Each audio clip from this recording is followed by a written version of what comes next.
Welcome once again to Lehto's Law. Here's Steve Lehto.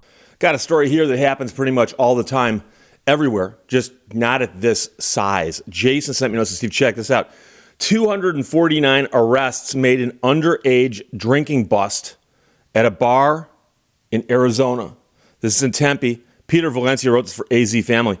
Tempe police say more than 200 arrests were made this week during an underage drinking bust at a single bar popular with college goers.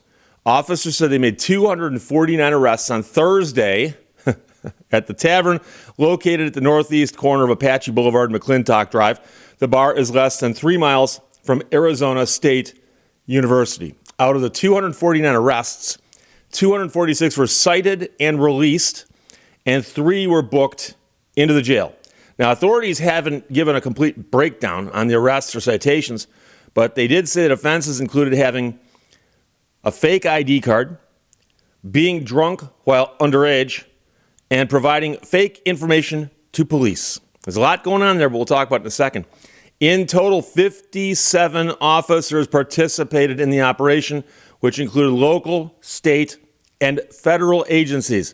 And I suspect what's going on, and this suspect, right? This is my thinking out loud, is that somebody thought there might be some underage drinking going on at this bar, and there's a lot of people in the bar, and one cop can't walk in and go, "Hey, everybody, line up.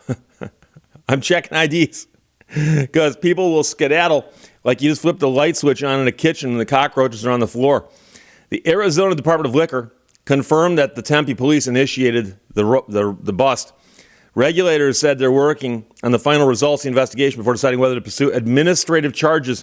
And that is the first thing I thought of as an attorney. Not of all these people who got ticketed and a couple who got arrested in the sense they went to jail, but the administrative charges, because a liquor license is not something that you can just buy willy-nilly. Liquor licenses are expensive and they're valuable, especially if you can get one near a university. And so a liquor license, if you got it, you can make money with it. If it gets taken from you, you've got problems. And so violations of the law involving running a bar can cause problems with the license. That is a concern. So the bar is known because there was a similar crackdown there back in April. In that bust, 165 underage customers were cited and released. 8 people were taken to jail. So now you go, oh, okay, this is a problem. And now, again, I'm not involved in this case. It's in Arizona. I'm in Michigan.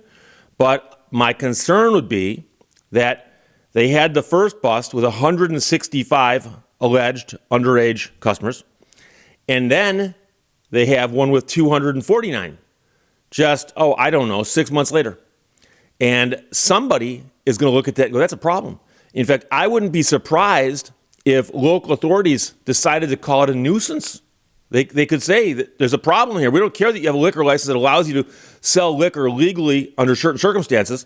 The fact that somehow all these people are in there drinking underage, that's a problem. So you have to understand a couple things also. Fake IDs. When I was a young man, fake IDs were the kind of things that you heard about, but you never really knew how to get them that easily. You had to know somebody who knew somebody.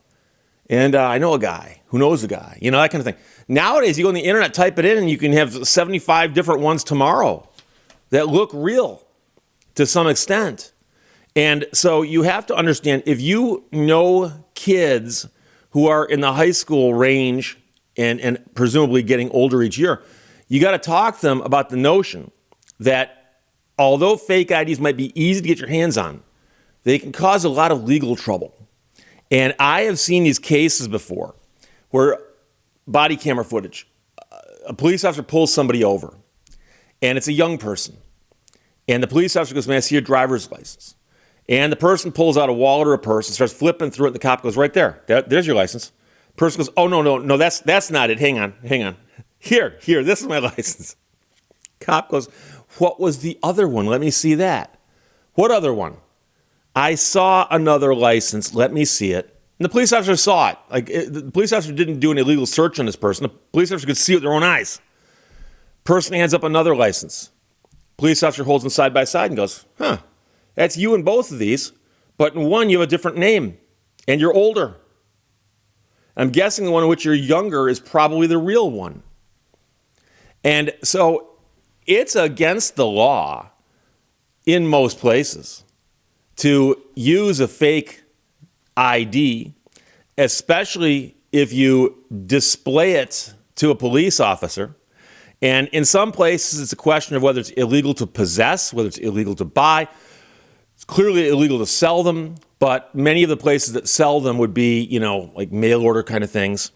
But you have to make sure that anybody that you know, high school age, maybe a little older, understands that although things can be easy to get your hands on, they can cause trouble. But let's ask ourselves, how do 249 people get into this bar who are underage? Now, there are some places where you can go in if you are over 18 but under 21. You just can't drink. That's going to vary from state to state and what type of establishment it is. But there are also places where, if you're drinking at all and you're not 21, that's a problem also. I mean, I remember when I was in high school and then going into college, there are places you'd go to where you were allowed in, but you just weren't allowed to drink. And they would stamp your hand if you were underage. And I remember my friends telling me, once you get in, you wipe that stamp off. They should do it the other way, but it seems that they kind of knew this would happen this way. And that's a problem. And so the real question is, what are the odds of the bar getting caught? Do liquor control people actually come in there undercover and walk around and take a look? Can they really estimate whether that person there is actually 21 or 20 or 19? Can they really tell that? But the scary part is these numbers, and it's crazy. I did not attend the University of Michigan as a student. I spent a lot of time there, I had friends there. Many of my good friends went to U of M, and I'm a big supporter of U of M football, who, by the way, I think played Maryland recently. And this is just a coincidence, by the way, just a coincidence. And there was a store, a party store, we call them here in Michigan. It's a Midwest thing. But a party store where you could go buy, liquor and soft drinks, things like that. And it was a pretty large store. And it wasn't far from Good Time Charlie's, but that's just me placing it in my mind. And if you went into the store, the back wall behind the counter was covered in fake IDs. Because when people came in and tried to buy something with a fake ID, the people behind the counter were so good at spotting them, they go, hey, that ID is not real. And they take a staple gun, put it up against the wall and go cha-chunk. And now, right now, people all across this great nation of ours and this wide world of ours are typing in going, Steve, what right does that person behind the counter have to seize that fake ID? They're not law enforcement. Well, it's one of those things where you have to play it out in your head like a game of chess. They took your fake ID and stapled it to their wall. You want it back?